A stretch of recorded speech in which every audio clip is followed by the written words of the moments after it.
I'd like to spend a few minutes and talk about organizational ethics and how the protocol for reporting unethical behavior can actually defeat itself. A set of relationships often has a very counterintuitive set of implications. In this perspective, you'll see how the actions taken by an organization to actually migrate its current ethical behavior in the direction of the desired ethical behavior actually turns out to be a fixes that fail structure, because the actions that it ends up taking actually defeat its own intent. So we start with a desired ethical behavior and a current ethical behavior which is less than desired, and the difference creates a gap. So we begin with a standard goal-seeking structure where the organization encourages reporting with the intent of researching and resolving the reported unethical behavior, which migrates the current ethical behavior in a direction of the desired ethical behavior.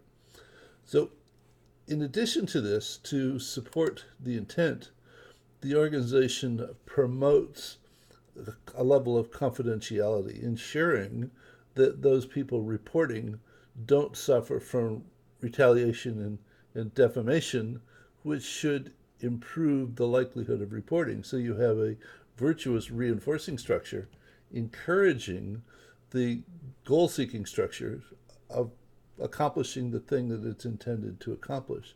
So this is a good thing. Additionally, the resolution promotes credibility, which further promotes reporting, and you have another virtuous reinforcing structure called credibility, which further promotes the goal-seeking structure, accomplishing what it's intended to accomplish. And if this was the sum of the implications of the relationships, everything would be marvelous. But as it typically turns out, there's more. The confidentiality actually discounts or diminishes the likelihood of resolution because people aren't aware that there is a resolution. So it undermines the awareness of the resolution, which therefore doesn't result in the change in the current ethical behavior in the gap, and diminishes the likelihood of reporting, so that you end up with a vicious reinforcing structure where the secrets, which are meant to ensure confidentiality, actually work against the goal seeking structure to actually get people to report unethical behavior.